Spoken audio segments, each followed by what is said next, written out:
Are you ready to learn how to knit a water bottle cover? Hey, it's Denise from loom.com. For more information and a list of supplies, visit the website. Alright, let's begin. Take your single strand of worsted weight cotton yarn and secure it to the anchor peg. Then put it between the first and last peg. And we're going to zigzag through every other peg, 24 in total, until we're back at the beginning and we go behind peg 1. And then you're going to take that working yarn, you see how it looks, and you're going to lay a second row on top of the existing with your hook. Knit off every peg that has 2 loops, and if you look closely you'll see that that is every other peg.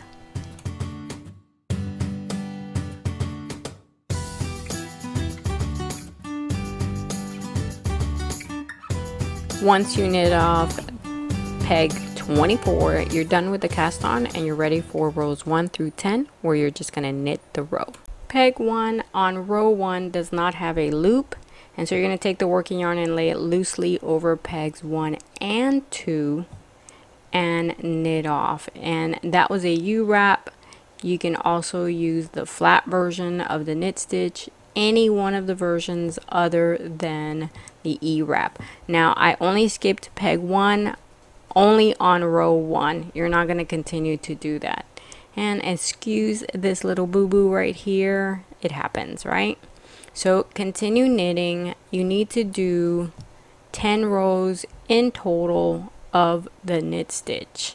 And here we go. I'm going to finish this row 1. Remember, this is peg 1. It now has a loop on it. So I finished row 1, and you can go ahead at this point and take the knot off the anchor peg and then just continue knitting. See, I did row 1, and this is now row 2 that I'm working on. When you're done with all 10 rows, you're then ready for row 11, which is going to be a knit 1 purl 3. So for my first peg, which is a knit 1, I'm going to go ahead and half wrap for a U-wrap and knit off. And then for my purl, I take my working yarn, I put it under the existing loop with my hook. I scoop up that working yarn to create a new loop. I'm going to take the old loop off, add the new loop onto the peg, and then pull to tighten my stitch. Now that was one of 3 purls in the 4 stitch pattern, right? So here's purl number 2. I'm going to tighten my working yarn, and then here is purl number 3. And that's my first set of 4 of the 4 stitch pattern, right? And then here is my knit and 3 purls, which I will repeat 5 more times. 1, 2, 3, 4, 5. Right? So the 4 stitch pattern you will do 6 times. So here is my second repeat that I am doing right now, which is that knit 1, and then here's my 3 purls, and I will continue to do the stitch pattern for a total of 6 times per row.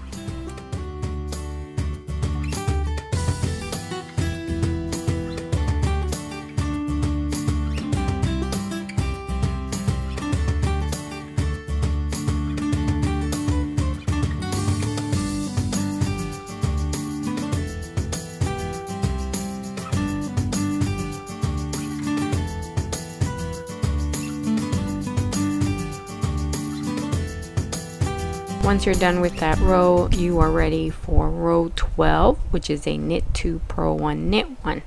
So get your working yarn ready, and we're going to do those 2 knit stitches. Again, I'm using the U-wrap version of the knit stitch, and for the purl, I'm going to take that working yarn, bring it forward, and underneath the existing one, scoop it up, create a new loop, take the old one off, put the new one on, and pull.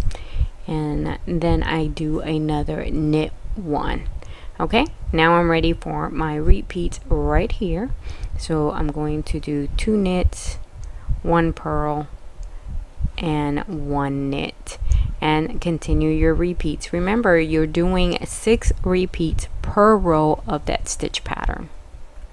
Once you knit off peg 24, you're then ready for rows 13 through 42, and what you're going to do is repeat those 2 rows 11 and 12 15 more times, and then you're ready for row 43, which is super easy because you're just going to knit the row.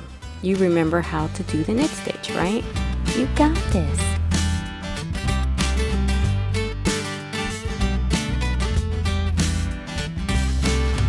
Once you finish knitting your row, you're then ready for rows 44 through 47, where yes, you're going to decrease by 1 before you knit the row.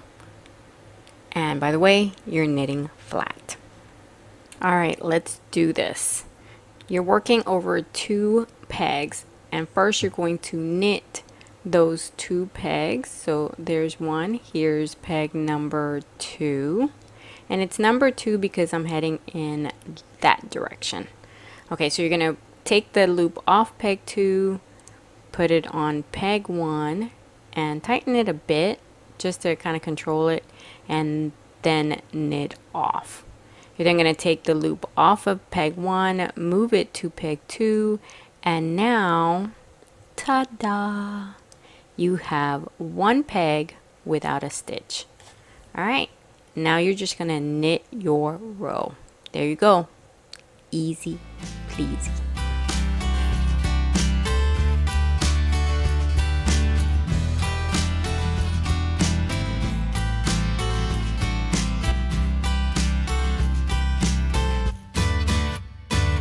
Yes. Do it again. Decrease 1, knit the row.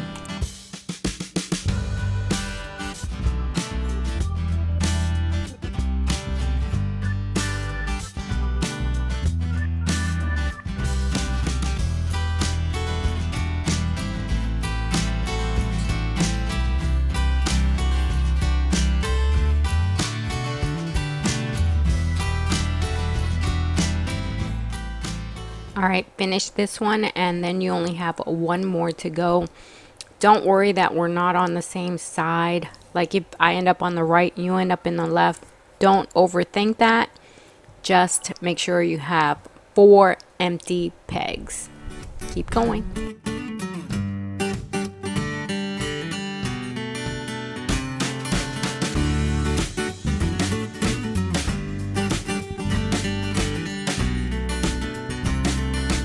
Once you're done with those decreases, now you're ready for the bind off, and we're going to be using the basic bind off. So here's your loom. You should have 4 empty pegs, and now you're going to knit the first 2 pegs, right?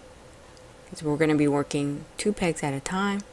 Take the loop off the second one, put it back on the first one, and knit off, and then take that loop over to peg number 2. Now from this point on, you're only going to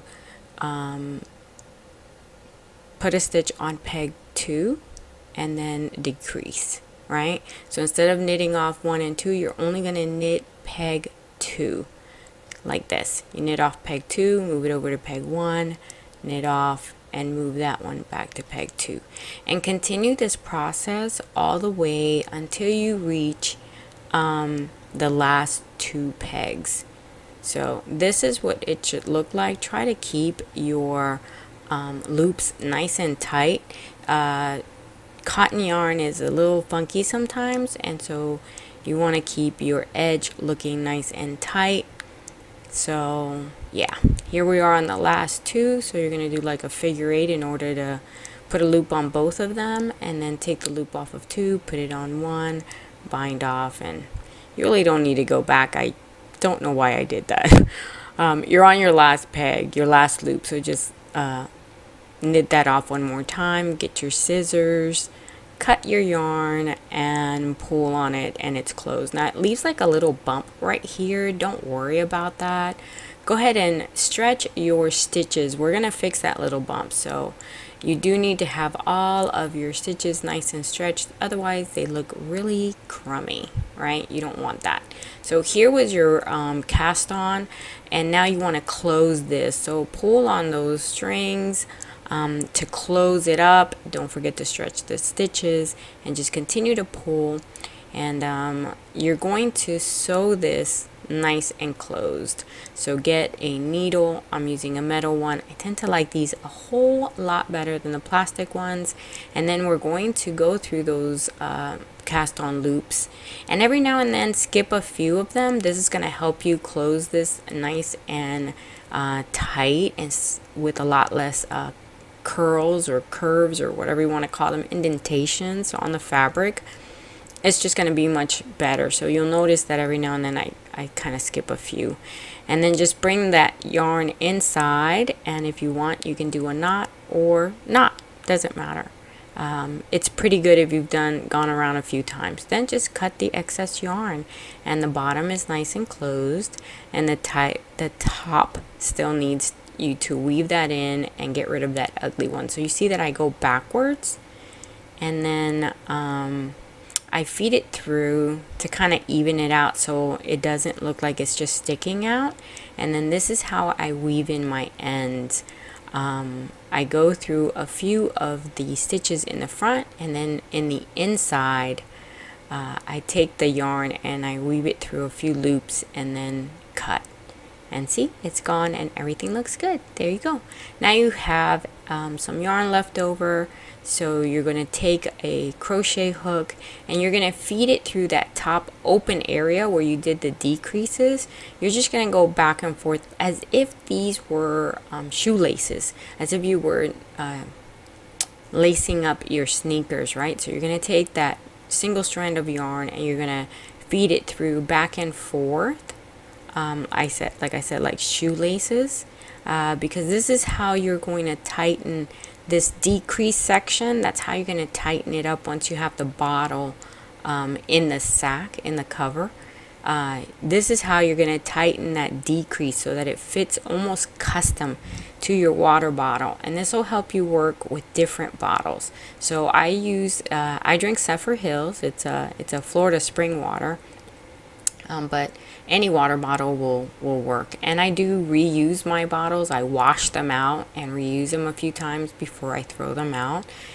I'm not big on water bottles, but when I use one, I like to use these. The next part is totally optional. You can make 1 or 2 straps. You're going to cast on 6 pegs, knit 10 rows, and then cast off. You ready? Go ahead and secure your yarn to the anchor peg, go between the first and last, and then you're going to zigzag until you've gotten 6 pegs, and then turn around because you're knitting flat, so it looks like this. Lay the yarn over the rest of the pegs, and you're going to knit off those 2 pegs that have 2 loops. And when you're done, then your cast on is done. You're now going to go ahead and knit that row, and remember that peg 1 does not have 2 loops, so you skip it. You're going to knit the other 5 pegs for this row 1, and now from this point on you're just going to knit those 6 pegs. So you're knitting 6 pegs for 10 rows. You don't skip any of them at any point, and don't forget to take the yarn off the anchor peg and continue knitting for those 10 rows. I'm using the flat stitch. You can use the U-wrap, any version except for the E-wrap. When you're done, then you're going to take your working yarn and lay it over about 7 or 8, and then cut your working yarn. And now you're going to pull the yarn, scoop it up through every loop. You're doing a gathered method of cast off. So with your hook, you scoop it up and feed it through the loop, and when you're done, then you just take the loops off the pegs and release your fabric from the loom.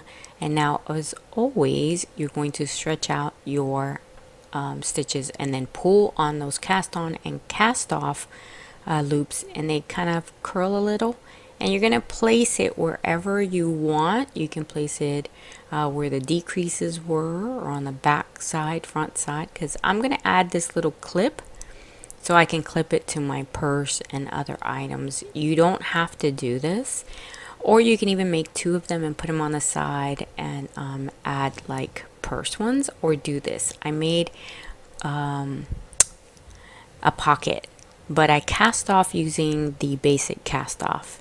And you can leave messages for your kids or for the homeless or anyone that you're going to give water to. Alright, so you can put them on the bottom. I'm going to put it a little higher up. And as you can see, my edges are kind of curled, which gives it a cool shape so I can add my clip. So your 2 sides on, nice and strong. Reinforce, in fact, go twice if necessary. There you go. Now just put your water bottle in its cover and you bring the 2 sides up and tie, and see how it takes the shape of your bottle because it's kind of like a rib stitch, and add your hook. And there you go. You're done. Yay! By the way, if you share this video, it helps me a lot. And don't forget to like, comment, and if you haven't already done so, subscribe.